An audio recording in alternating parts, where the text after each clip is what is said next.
Wait, are you are you gonna count me in? Whatever. I'm just gonna go for it. Welcome to the Queen's Lead podcast. I'm your host, Amy Singleton, and as a child of the 80s, I'd love to say queens rule, but they don't. Queens lead. Being a queen means you are worthy to be a leader of people. The guests on our show do exactly that. They are leading the way in their businesses, families, and communities. And they're taking their rightful place in the spotlight, leading and inspiring the developing queens in all of us. Welcome to the Queen's Lead podcast. Now here's your host, Amy Singleton, the queen of realness, leading conversations about business, life, and the real shit you want to know.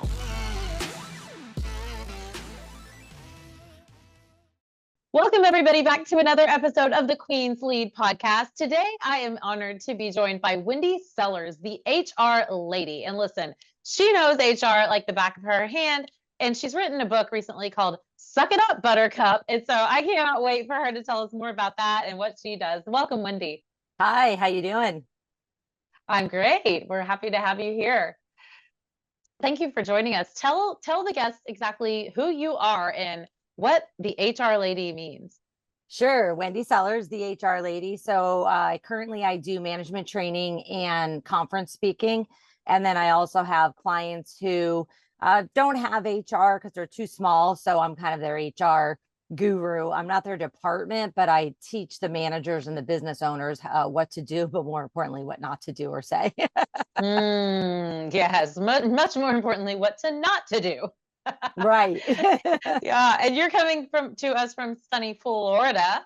Yes. I am in sunny Florida. Most days it's sunny, and I'm over in St. Pete, which is near Tampa, and just loving life over here. And most of my work, not all of it, but most of my work is virtual. So as you can see, I'm very casual. Didn't realize I was going to be on video, and I'm doing my own podcast this afternoon. And one of my guest is like, hey, do I need to dress up? I'm like, pajamas is fine. We do not go on video.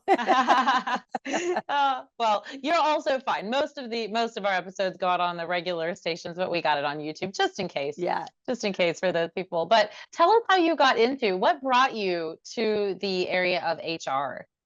Yeah, so very, very random. I went to school for healthcare administration and, got my master's right away, which I probably shouldn't have done, because then I jumped into the field after education and said, like this at all. It goes way too slow for me, too regulated. I was in an elevator. I moved to Florida kind of on a whim from Pennsylvania, and I was in an elevator when you had to carry, your paper resumes. And I had a resume in my hand, and a woman said, hey, what do you, I'm a recruiter. What are you looking for? Can you do HR? And I was like, sure, I could figure it out. And boy, oh boy, yeah, I figured it out, and I figured out real quick. I need to go back to school again for more education, because HR is, it's not one and done. And it's not something that even me, being an expert, I gotta look things up and read things and educate myself practically on a weekly basis, if not more. So HR, I kind of fell into, but then did fall in love with it. It helped that I worked with a really great company at the start of my HR career and majority of my HR career. And then, economies, all that stuff happened, acquisitions, mergers, and it was time to leave that company. And so I said, I got to go start, my second version of my career of HR with a new company. And I realized quickly, like, whoa, a lot of companies are real jerks. And I left in a very short period of time and said, I'm going to go start my own business. And my goal in life is to not, not screw over employees, to be quite honest. And that's how I operate my HR business now. Yeah. So what was it that you were seeing employees getting screwed over in that you were like, I can do this so much better? Yeah. And I wanted to work with businesses, small businesses, large, whoever, that said, I don't want to have turnover, and I don't want to be treating my employees without respect. But I don't know where to do that. So what I see and saw a lot, and unfortunately I still do, and I'll help those employers if they want to be helped, but if they want to still treat employees badly, then go somewhere else. Yeah, I'm not helping you. I don't care how much money you're giving me.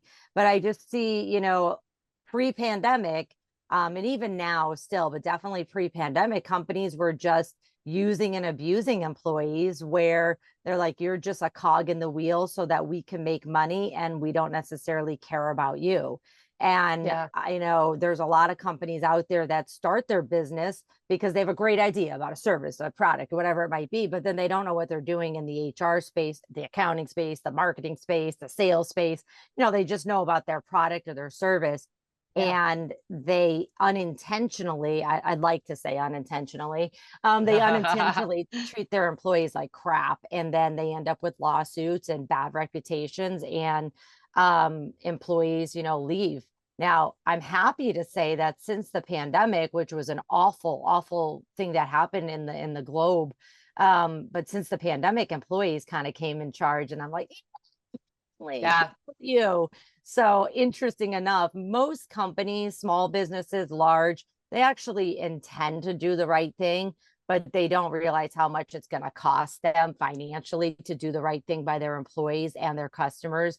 And so they don't put a budget in for it. And that's Mm. really where I see companies, screwing around and with their employees, and they don't mean to, but it ends up being that way. Now you and I both know there's a lot of companies that they don't care about people, and that all Yeah. comes to fruition eventually. Yeah, of course. But tell me about, you said something that's interesting to me, whether they realize it or not. What is it that I think so many small businesses wind up without those things, without the marketing piece, without the HR piece, without the accounting piece, because to be quite frank, they're broke.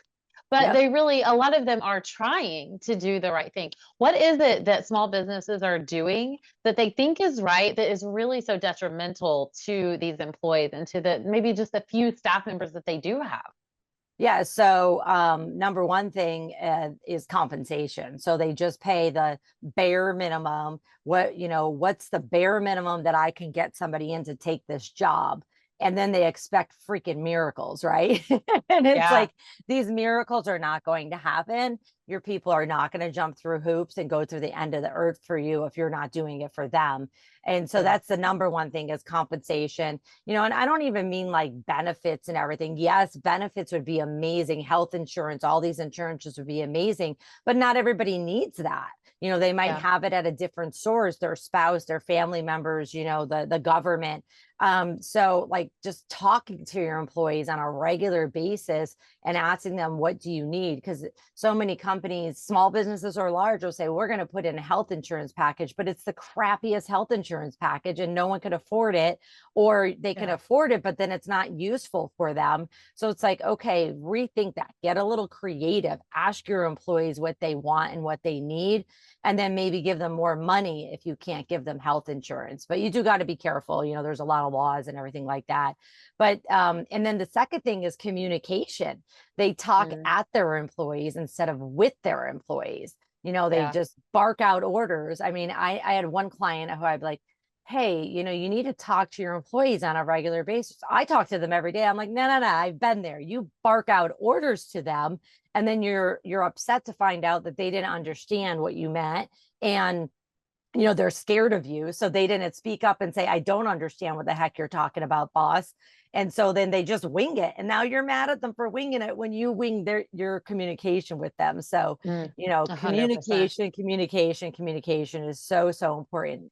Listen, the days of managing employees on a whim and on a wing and a prayer and on a tiny budget, they're gone, and they've been gone for a long time. So it's really about building more time into every single day of communicating with your employees, making sure every single one of the employees on the team understood the marching orders, allowing them to give feedback, making changes, and then coming back tomorrow and doing the same thing. So when we used to work 8 hours a day, as if we wish we only work 8 hours a day, and maybe 30 minutes of that day was communication. Now it's a lot more of that day Mhm. needs to be communication. And that means you're losing time because you're now paying people those hours to communicate. But in the end, you have less messed up products and services. Yeah, 100%. I think that business owners just get so caught up in the doing of what has to be accomplished that they don't talk to the people that are making those things become accomplished. A friend of mine, there's a business owner, came up to me a few months ago, and she, just because I'm a decent communicator, not a facilitator, not doing what you do, not a trainer, none of those things. But she says, "Can you just come in and talk to my employees?" I think it was talking about levels of service and expectations. And like she said, "Can you just come in and tell my employees not to be idiots?" And I was like, "Nope, I can't, but I think I know who we might need to start with." Hey, like I always say, and I say it in my books too, hey, grab a mirror, you might be part of the problem. Yeah, yeah. But it's like you said, the mindset from even 10, 15, 20 years ago has completely changed in the last few years. All of a sudden, thanks to COVID, people know they have choices. People Right. know they can work from home. They can do something else. They can do like the Gary Vee thing and just be like selling things online that they buy, and make a whole business and make a whole life for themselves. So to have someone want to come and work for you and be linked Yep. arm in arm with you, so one thing we've discovered at Height is that we definitely don't say employee, we say team member. Our language matters, and I mean, that sounds like a really semantic thing, but when someone is on your team versus being employed by you, they take more responsibility and more ownership of the thing that they're trying to do with you in a conversation, not just necessarily me communicating at them. It's an open conversation that's always, because I need those people, right? Like, I Right. know that I can't do it all on my own. And they are so much better at some of those things than I am, for sure. So Yeah, it's super having a important. It's conversation. those conversations, regular conversations. And I even just say, especially for any size business, really, but schedule them out. So all the employees, all your team members know, hey, every Wednesday, you and I are having a conversation. It could end up being an hour conversation, it could be a 5-minute conversation, but it's not about the project or the service so much, but it's about, hey, how are things going? Do you need anything from me? Do you need anything from anybody else? I'm here if you need me. And Yeah. not canceling those meetings. If you are going to have to cancel because there's another meeting going on, just reschedule it, because employees know, oh yeah, there's an appointment on my calendar every Wednesday. My manager says they're going to talk to me, and every week she fails to show up or they cancel it. They never schedule it. So Mm, I don't take it seriously. They don't take it seriously. And yeah. I got one foot out the door. Now, if you have great benefits and good compensation, then somebody may not leave, but they're going to quit and stay, which means they're going to do their Mm. job. A lot of us say the bare minimum, but it's like, no, they're doing their job. They're not going above and beyond. And you know what? I don't blame them. Good for you, employee, for figuring that out, that your worth is worth more than this person over here thinks it is. That's right. Is what you're talking about, this quiet quitting? We all Yep. started hearing this buzzword. Is that what that is? Yeah, it really is. And there's a bunch of buzzwords, and the media hypes things up and everything. But Yeah. the quiet quitting thing, it kind of gets me mad. So I'm gonna try not to get my temper up right now. But just because like we're pointing the finger at employees and saying you're not doing as much as you're used to. Like, yeah, you're right, because Mm, I almost died. And now I'm not going to give everything. I'm not going to give you my heart, my soul, all my labor for the same amount of pay, the same benefits, and you don't even have the decency to talk to me for our Wednesday meetings because you keep canceling them. So I'm going to do that's the right. bare minimum. I'm either going to stay and collect the paycheck and the benefits, still do what I'm supposed to do, but I'm not going above and beyond. I'm checking out at 5, if not sooner. And the other Hmm. thing is, the funny thing is, the other thing that's going on is a lot of people are starting their own side gigs or doing, selling things online, things like that. And employers are getting mad. And I'm like, well, listen, if they can do their job in 28 hours and then do another job over here, that's on you, employer, for not figuring it out, for not communicating with them. And if you don't want to give them more, and with more, that should be more pay, then who cares? They're still doing what you wanted them to do. It's now just taking them less time. Whereas before it was taking them more time, probably because you had 900 unnecessary meetings that really That. stopped them from doing their job in 28 Yes. hours versus the 40, 42, 45, 60. So rethinking, everything. It does get a little complicated when you have hourly employees because we do have laws we have to follow, but it's not that complicated. And I can help any of the listeners with that as well. Yeah. What do you so tell us about the book, Suck It Up Buttercup. Where did that come from? I love the title. Tell us more about Sure. that. I have Yeah. not got to read So it yet. it was just something that I would always say, suck it up, buttercup. And I didn't even realize I said it. And I was speaking at an event, a community event in the Orlando area. And somebody, an acquaintance, a friend of mine showed up with like a sign that said, suck it up, buttercup. And she's like, you say this all the time. I'm like, I didn't even realize I said that. And so then when it came to the point of, writing a book, because everybody told me, you have to write a book, you have to write a book. I was like, what do I name it? I was like, I looked at the sign. I'm like, there it is. Suck it up, buttercup. Be a leader people will follow. Grab that mirror. You might be a part of the problem. And I used that title because I was hoping people that were kind of a little cocky would read the book going, yeah, suck it up, buttercup employee. And then they go, oh, crap. Oh, it's me that has to suck it up. That needs to change. And then I have another book too that has a lot more direct and not exactly PC language in it, which is what I wanted to write in the beginning. And my editor coach friend said, no, you're not releasing that first. Nah, I love the title of that one. Throw it out there. This is Queen's Lead. So the second book that I wrote is The Asshole Whisperer, and it's about dealing with crappy leaders and jerks at work. It's really for managers or business owners as well. It's not as much for employees, unless you're an employee who says, "Yeah, I'm going to be a leader in my own right." But it's about dealing with those crappy leaders that are above us, that are next to us, and then those jerks at work. And so I talk a lot about in The Asshole Whisperer. I gave a lot of true stories that people submitted online at a survey at LinkedIn. So I don't even know who submitted them. I didn't ask for their name. Wow. And then I just dissected their situation. And in some situations, I said, no, I'm sorry, whoever gave me this story, you were the problem here, or here's some advice of what you can do next time, including, knock your own attitude off. But in The Asshole Whisperer, I do talk a lot about company values and how to create company values, because when my phone rings from clients or people I don't even know calling me, asking me for advice, hey, this situation's going on at work, 9 out of 10 times, it's not a performance situation, it's an attitude situation. And if you have company values that are clearly defined, behaviors that you expect everyone to, comply with in the workplace, it makes it a lot easier. Unfortunately, a lot of times the marketing department creates company values, and it's really a sales gig, and it's for ads and marketing, and it's not real. It's not real. So marketing, stop doing that. Get with HR, get with a committee together of leaders in the organization, of new hires, of the receptionist, of somebody who's been there for 10 years, of a director. Get a diverse set of people together and say, we are all going to create the company values that we're all going to hold each other accountable to. And if you don't, you don't comply with these values, we'll teach you. But other than that, you got to go. You can't be with this company anymore. And then I even say, use those company values in the interview process so you could weed out the jerks right away. Don't get me wrong. A lot of people are really, really good at interviews. And so that's where the 30, 60, 90 day, orientation and the constant feedback comes back. But get rid of jerks in the workplace, and you might be that jerk. And so you might have to grab that mirror and go back to the first book of Suck It Up, Buttercup, and say, what am I doing wrong here that people aren't listening to me? Well, you're probably not listening to them.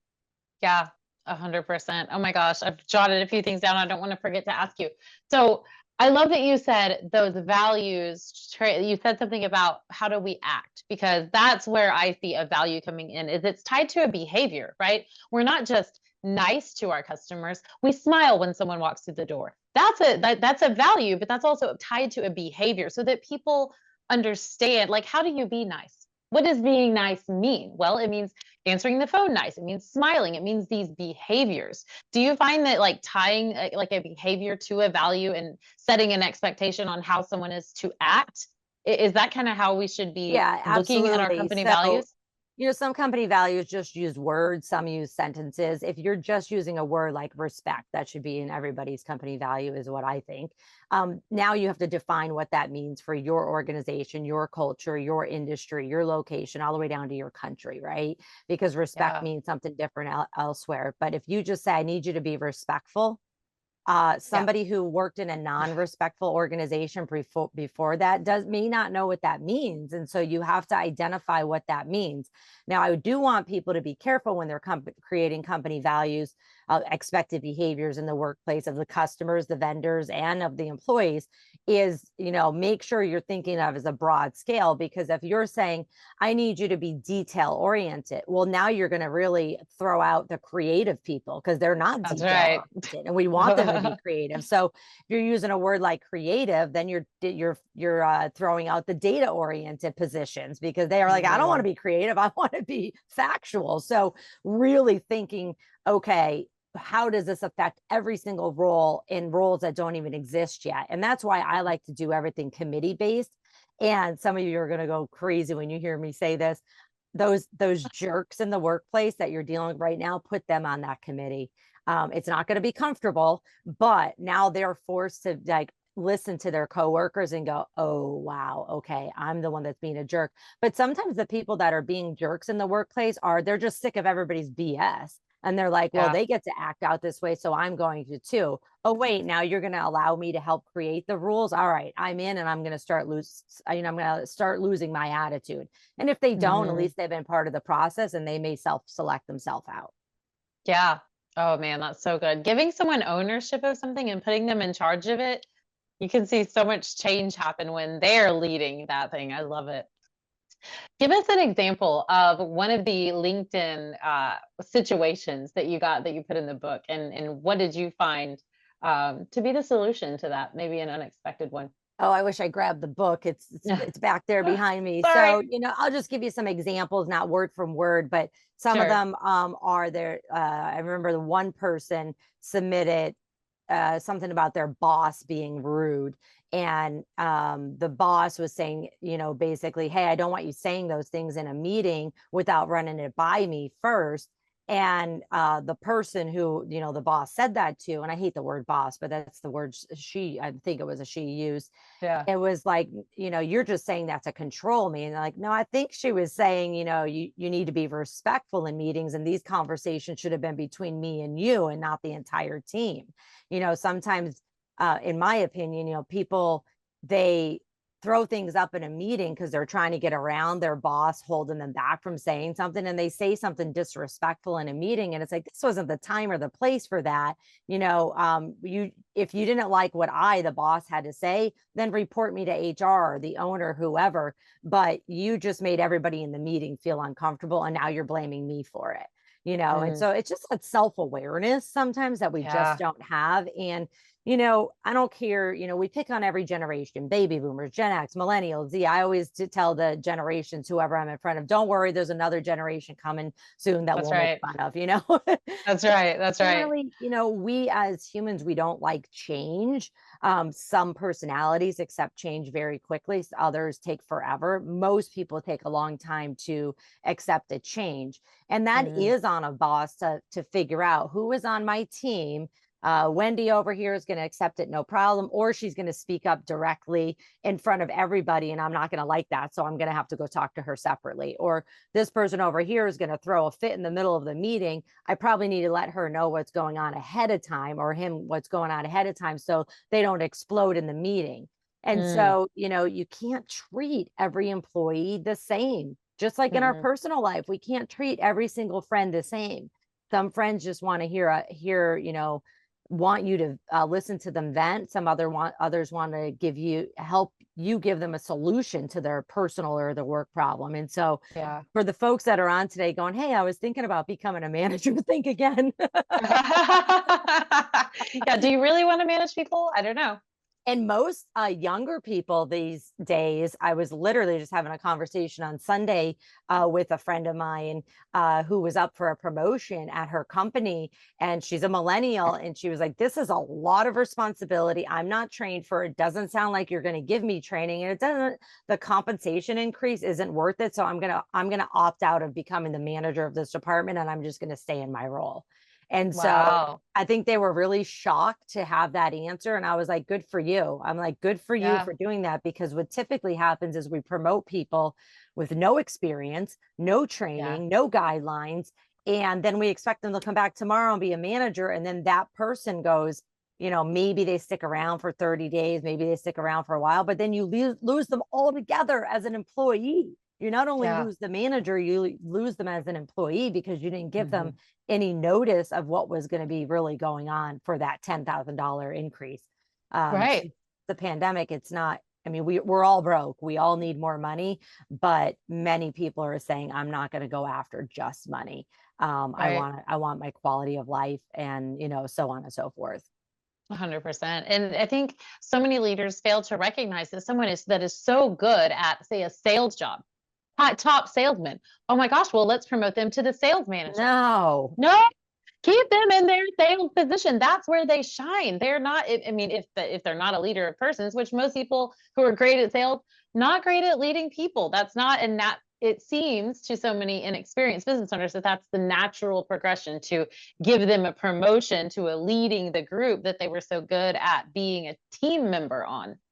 right. And somebody in sales, who they get burnt out. And so they may say, hey, I do need a change. Don't put them Mhm. into a management position without really having a deep conversation with them about this is what it's going to be. Here's the training we're going to provide.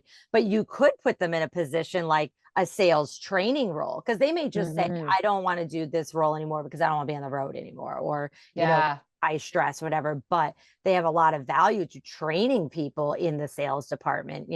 It's just not a one size fits all for promoting people. And that's really what we need to, again, grab that mirror and say, wow, I screwed up. I mean, how refreshing would it be if one of our managers said, I screwed up, I'm taking the blame for that, not you. And you're like, Yeah. oh, wow, I feel safe here all of a sudden. Hmm. Yeah, all the time. That it's got to be a conversation that's truthful Right. for sure. Like I messed this up, guys. Um, Tell me what's the most common thing that leaders have you come in to train their teams on, and is that the thing that you think is most needed? Since the pandemic, honestly, the majority of training that I've been doing is management training. So taking Hmm. people who are put into management roles or who have a desire to go into management roles. So this is either, a public training or a company private training, or even, I do a lot of online training, but people are put into team lead roles even, and they're like, I don't know what that means. So the number one thing that they don't know how to do is give feedback. So they don't know Mm, how to give feedback about performance, give feedback about behavior. They don't know what to do about, hey, somebody told me they need an accommodation. I don't even know what that word means. Okay, well, let's mm, dive into that more of where the resources are. You can look into that. Most managers have no clue about the laws that are, the mm, federal laws in the United States, the state specific law, all the way down to county and city specific. And then if you're mm, working outside the United States or in many countries, there's laws over there too. Most managers are not giving the information on that. Like, oh, HR will take care of that. And it's like, well, no, if I'm an employee, I'm going to my manager. If they're a decent person, I'm going to them before I'm going to HR. And if you mhm, haven't trained the manager that, hey, when they say words like disability or they say words like, I'm having a surgery and I need leave, you run to HR or whoever's, acting as HR. Most managers have not been trained on that. And then they just go, oh yeah, that's fine. Take the time off. See you in a week. And there's no forms, no accommodations, and then oh, I fired that person because HR said I can fire anybody I want. I fired them because they haven't been showing up. Well, they haven't been showing up because they're in the hospital. Yeah, well, I don't care. That's against our sick policy. They already took enough time. And it's like, oh my goodness, mm. no. So, the Yeah. laws are one thing. And I don't want managers to be experts on laws. I just want them to know keywords. Like if you hear this, ding, ding, ding, call me back. Right. Or go to Yeah. HR, whoever it is. But feedback, performance expectations, SMART goals, setting people up for success. Not all managers know how to train, and that's okay. But who else in the company is going to be able to train in these employees, whether they're new or just doing a new task or a new role? All the way down to it comes down to listening and communication. But how do I deal with change? How do people deal with change? generations, personality styles, you name it. It's all about people, people, people, people. You have to get your people to understand that you care about them and that you're willing to say, I, the manager, don't know, and I'm going to go get more help. And tomorrow we're going to get back together and talk about it, even if we don't have the answer yet. Yeah, even if we don't have the answer, because I think our staff and team members, employees, whatever you call them, they need to know that you don't have it all figured out either, and that it is an open conversation, that it's always moving. What do you think? Why do you think most companies are struggling to attract new team members right now?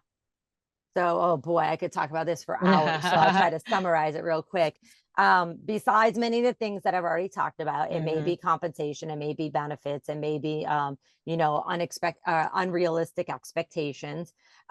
Number one thing is when companies call me, I have a recruiter that works with me, and oh, we need you to need help recruiting. I'm like, all right, can you please pause the job ad or just stop it all together, because it's crap. It's a marketing piece with a job description combined. So first of all, let's look at the job description. Let's see if it's realistic. Like, really, is it realistic, or is it your pipe dream? Because your pipe dream goes away immediately in this environment. And in 2024, where we still have people that are bailing on employers left and right, and we don't have enough qualified staff.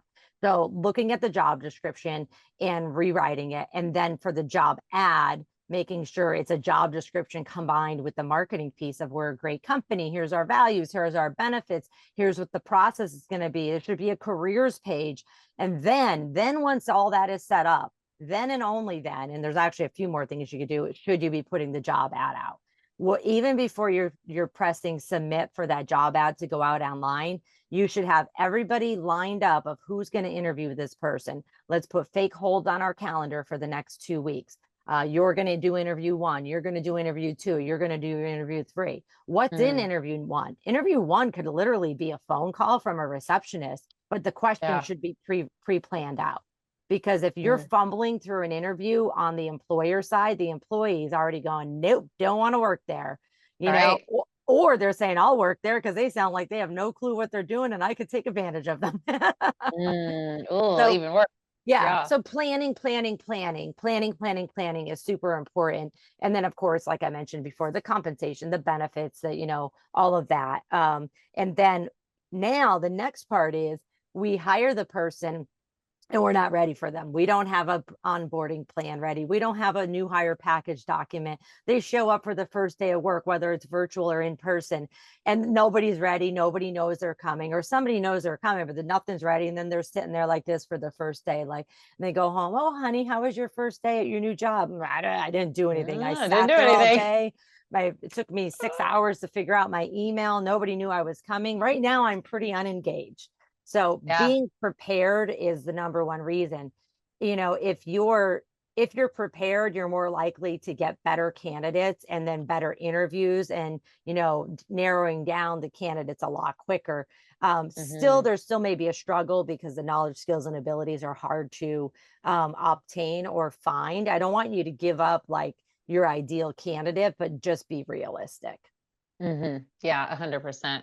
And I was going to ask about retaining, but I think you really talked to that well about having an open conversation and keeping that conversation going with your people, and starting with those values. I know for me, not just team members, but clients, I want to make sure that our values are on the same page before we ever take one more step, because like you said, it's just going to be a bad situation and a lot of work and a lot of time wasted on the other side of things if we don't have that piece right from the very beginning. It is. And the other thing I want to say is, don't forget about your awesome workers. Like, we spend all of our time communicating with and counseling and coaching and training people that are struggling. And then we ignore the awesome employees and we're like, they're good, I'll talk to them tomorrow. And then you forget, and then you wonder when, 2 weeks from now, you get a notice from them that says, I found another job. They're like, wait, I thought you were happy here. I was, but you haven't talked to me in a year. So I'm out. Yeah, exactly. I just saw a commercial for a cell phone carrier that was 2 ladies in a spa, and they're complaining about Oh, see how they're treating the new girl? Oh, she's getting all the extras. We've been coming here for years and we're good clients. They don't give us anything extra, right? Yep, That's your good client or it's the your good same thing employee. for Same thing. current employees. Like just because you have an amazing new hire onboarding plan now, after hearing this podcast, now you Right. still might need to go back and check on your other employees and make sure that they're okay. So you might have to have two programs going at the same time until That's they right. all align to say, okay, we give our employees regular feedback all the time. And be open to feedback as the leader. I know some of the hardest questions I've had to ask in my business this year is how can I be a better leader? Where am I failing you? What can I do better? How can I communicate with you better? How can, what do you need? Like those are hard to ask whenever you're asking for it. Like you're opening the door and you'll be surprised what you might hear Yeah. um, And you can, from those people. if you think you're not gonna be able to keep a straight face, do it in a survey or something like that, or ask them to send you an email and then, really control your reaction and think about it. Because some of the best advice I've ever gotten is the fact that, somebody had to tell me I was being an asshole, or I was, you're being really hard on people, or you're expecting miracles and this, that, and the other. Or I'm a very, very, very direct and forward person. And I really had to learn to tone it down. And I screw up on a regular basis. And I go, okay, you're being a direct person, and this person is insulted or afraid of you right now. So Wendy, you're the Yep. problem. Yep. Yep. Amy is a very direct person as well. Like, I want to hear about your cat and your life and all of those fun things, but when it's time for business, sometimes it's hard to pause and make time for those touchy feely more conversations. Whatever. Yeah, I'm more of a brass tacks, let's get it done kind of gal. right. Tell me one last question. Tell me about the generations. Is there really, I mean, we talked a little bit about it earlier, like, is it really Gen X versus millennial, blah, blah, blah. What is that like in the workplace? And is there truly a difference, or are all people really just looking for the same thing? No, I mean, I think yes and no on both of your questions. So, yes, most people are looking for similar things. They're looking for respect at work. They're looking for obviously good pay and decent benefits, which means different things to everybody. It means Mhm. something different to you and somebody something different to me. They're looking for, some people are looking for career growth. Some people are like, I just want to stay here for as long as possible and maybe just go up a little bit. But there is a difference in generations. I don't want anybody listening today going away from this saying, Wendy, the HR lady said, oh, you treat it Generation X this way or millennials this way, because every single person is unique. And we come from all over the globe, all different societies, all different cultures, all different backgrounds. And so everybody is unique. But Mhm. generally speaking, the generations, first of all, the generations are too big. They're 20-year time periods. There is Yeah. no way somebody that is 18 years older than me or 18 years younger than me wants the same thing as me, but they're called the same generation. So, So you know, true. So true. just don't judge people based on their generation or just even on their Yeah. personality style too, or anything else. But generations they can help you figure out a little bit like, okay. And it also does with technology. I mean, Gen Z right now knows some like online technology like the back of their hand. Doesn't mean they know how it works or why, what operates behind it, but they are used to technology being used, where maybe baby boomers are, they actually know how to write things out and do handwriting, which I can barely do, and I'm a Gen X. I had to like sign something today and I was like, oh my God, that's my signature. But because I do everything on a computer now, right? Yes. Yes. So there is a difference in generations, but I don't want to like, give any tips right now, because I don't want people to get hung up on it. Get to know your individual team members, and this works at home too, as individuals, and get to know what makes them tick and how they want to be communicated with and what they're looking for in their work life. And if there's anything they want to share with you about their personal life, they don't have to. That may help you understand who they are a little bit better. So true. Oh my gosh, I feel like there's 1,000 questions I could ask you right now, but our time is already coming to a close. I'm so grateful that you're willing to come on here and share your expertise and your knowledge. And you said you can work with people anywhere in the United States, right? Or Yeah, anywhere anywhere. globally. I live in my RV. I'm in my bathroom right now because there's construction going on outside. So I'm like, I love stop it. over.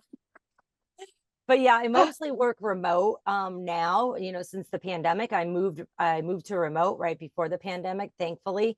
And I think a lot of people, are used to working remote, but I travel all over the country as well, speaking at conferences and doing management training. So, follow me on my podcast, The HR Lady. You could find me on LinkedIn, Wendy Sellers, The HR Lady, and then my website is thehrlady.com. I love it. Thank you so much for giving your time to us and all of your expertise. I really appreciate you. And thank you for being a queen that leads. Yeah, thank you for having me. Take care. Stay safe. The Queen's Lead podcast is recorded worldwide and produced by the kick-ass media team at the Height Digital home base in Nicaragua. Until our next episode, stay real, Queens, and go lead. Remember to tap that follow and leave your review. For freebies and more real, inspiring content you love, go to amysingleton.net and connect with Amy on her socials at @TheRealAmySingleton. One more thing. This is the legal language, what my lawyer wrote and what I need to read to you. This podcast is presented for educational and entertainment purposes only. I am Amy Singleton, and I'm just your friend. Although I may speak to many on this show, I am not a psychotherapist, a business coach, a doctor, a CPA, a lawyer, or probably anyone who should be giving you professional advice. This podcast is not a substitute for a relationship with your doctor, coach, or any other licensed professional. Got it? Good. Now go be a queen and follow me at The Real Amy Singleton.